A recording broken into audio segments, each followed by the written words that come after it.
Assalamualaikum warahmatullahi wabarakatuh. Kita ketemu lagi di channel saya yaitu Kakiku Turate ya. Sebenarnya akun YouTube ini saya sudah buat sebenarnya di 2015 lalu, cuman saat itu saya belum paham dan Kakiku sendiri itu berasal dari singkatan nama anak saya, ketiga anak saya itu Kanaya, Kiran, dan Kainun. Saya sekarang ini menetap di Topoyo, Mamuju Tengah, Sulawesi Barat. Saya berasal dari Jeneponto, Makassar. Kali ini saya ingin membahas, seperti video sebelumnya, soal media sosial dan kali ini saya lebih mengkhususkan untuk membahas YouTube. YouTube, siapa sih yang orang di zaman ini yang tidak tahu YouTube, salah satu situs web raksasa di dunia yang ada saat ini, yang bagi yang punya gadget pasti, tidak bisa lepas juga dari yang namanya YouTube. YouTube sendiri sejarah berdirinya itu menurut referensi yang saya dapat bahwa dibuat tahun 2005 kalau tidak salah oleh 3 orang mahasiswa di Amerika yang bernama Chet Harley, yang kedua Steve Chen berasal dari Cina, dan yang ketiga itu, Jawed Karim yang seorang muslim keturunan Bangladesh. Mereka buat YouTube itu dari ketidaksengajaan juga sebenarnya. Artinya saat itu dia ingin mencari sebuah lagu yang booming saat itu, yang lagu Justin Timberlake kalau tidak salah. Kemudian ingin mencari video klipnya di mana. Kemudian ingin membagikan kesehariannya bersama teman-temannya. Dia dia tidak punya tempat, tidak punya wadah untuk memperoleh itu. Padahal mereka, karena mereka memang dasarnya mahasiswa mahasiswa yang cerdas,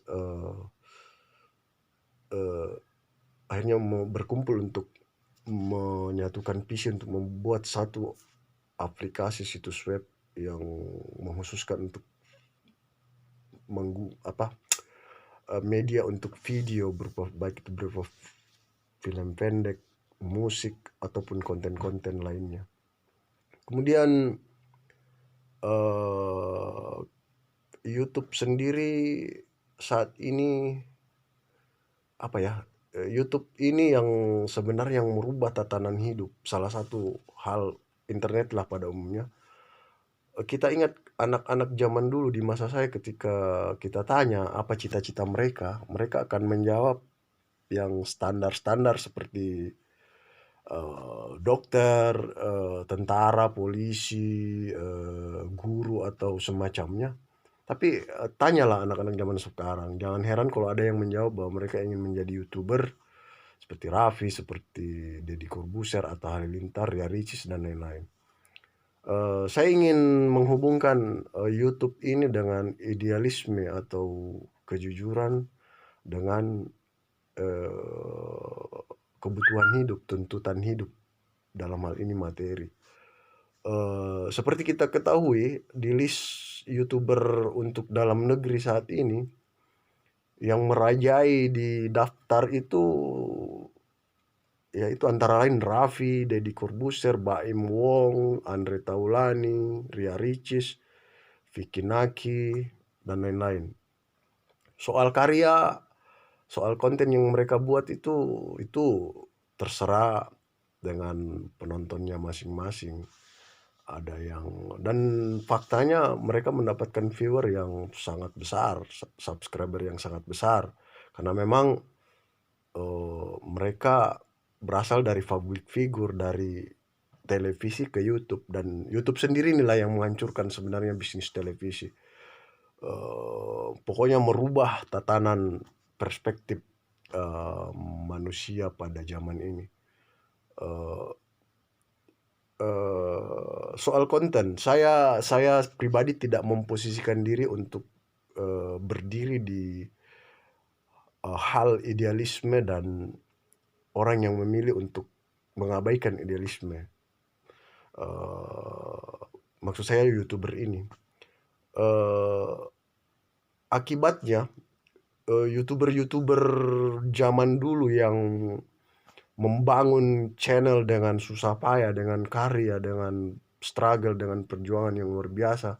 Seperti kita ketahui, kalau Anda tahu, dua orang bersaudara, Andovi Loves dan Jovi Loves, mereka membangun sebuah channel di India tahun 2011 kalau tidak salah, saat mereka kuliah di sana, dengan konten-konten yang berkualitas, yang berat-berat, tema-tema politik, tema-tema sosial, tema-tema berat.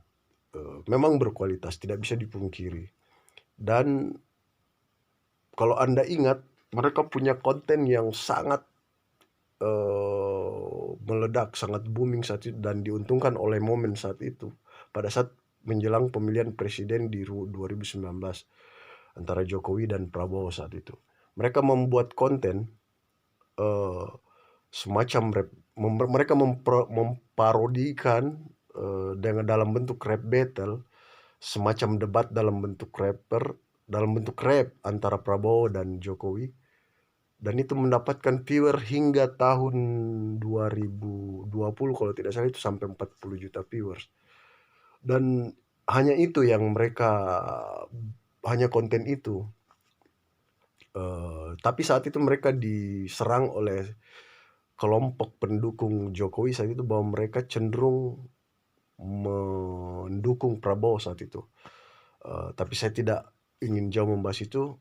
Saya ingin membahas bahwa YouTuber-YouTuber seperti inilah, seperti Andovi ini, Andovi bersaudara ini, yang bernama channelnya yang bernama Skinny Indonesia 24, Reza Arab, Aukarin, Chandra Liu, pokoknya kelompok YouTuber yang idealis lah, yang menganggap dirinya membuat konten-konten yang jujur, yang tidak receh, yang pure, yang asli. Mereka mengkritik dengan keras, bukan ke YouTubernya semata-mata, tapi lebih ke YouTube-nya, bahwa YouTube sekarang tidak seperti dulu lagi. YouTube sekarang itu dirusak oleh orang-orang seperti Raffi, Sule, Andre Taulani, Deddy Corbuzier, Ria Ricis, dan lain-lain, yang membawa karakter TV ke YouTube, dan itulah yang merusak YouTube. Karena menurut mereka dulu YouTube itu ada mungkin fitur yang memfilter tema-tema apa saja yang bisa diupload saat itu, mungkin saat itu. Makanya tapi kan dari segi bisnis orang tidak mempersoalkan itu. Dan kalau kita perhatikan, lihatlah konten-konten Raffi, konten-konten Sule, Andre, yang agak berkualitas sih menurut saya itu Deddy Corbuzier. Artinya mengundang di podcastnya, dia mengundang orang-orang, tokoh-tokoh dari berbagai macam latar belakang, ada politisi, ada macam-macam lah.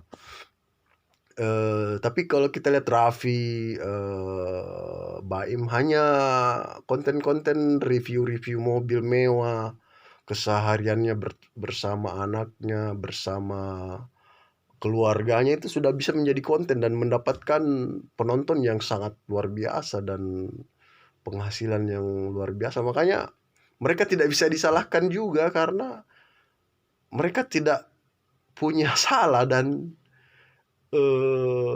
dalam hal ini, karena penonton dikasih suguhan yang terserah penonton, selera masing-masing. Kembali ke sama saja seperti sinetron.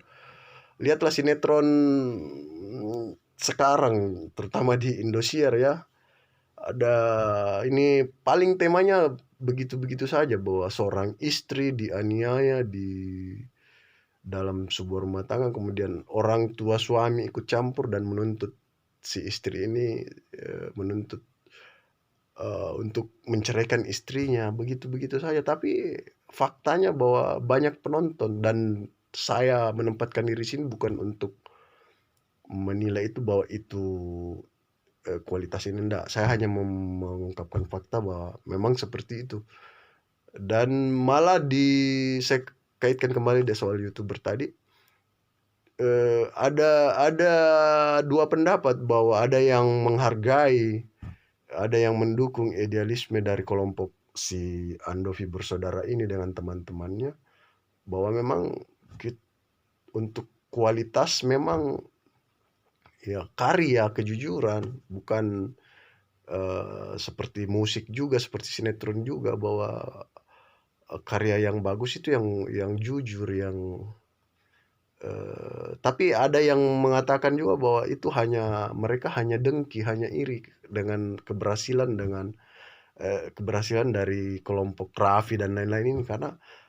Tapi kalau dilihat lagi dari perjuangan public figure ini menjadi YouTuber, kan ada perjuangan juga, ada struggle juga, bahwa mereka membangun nama itu tidak mudah. Dia meniti karir di televisi dulu untuk menempatkan namanya sebagai seorang yang besar itu tidak gampang loh. Makanya itulah imbalan yang mereka dapat, bahwa mereka membuat apa saja mereka mendapat sambutan yang luar biasa karena mereka punya nama dan ada perjuangan di situ. Jadi ini hanya pilihan. Misalnya Anda ingin mendengarkan musik, terserah Anda, tergantung selera Anda. Hanya ingin mendengarkan Judika, hanya Anda ingin mendengarkan Justin Timberlake, Anda hanya ingin mendengarkan Pirsa Bisari atau apalah. Tergantung Anda. Kalau Anda punya selera-selera yang ingin lebih berat lagi, Anda dengarkanlah musik-musik zaman dulu seperti Pink Floyd, Rolling Stone, Beatles, Radiohead, Weezer. Dengarlah musik dalam negeri yang anti mainstream seperti Efek Rumah Kaca,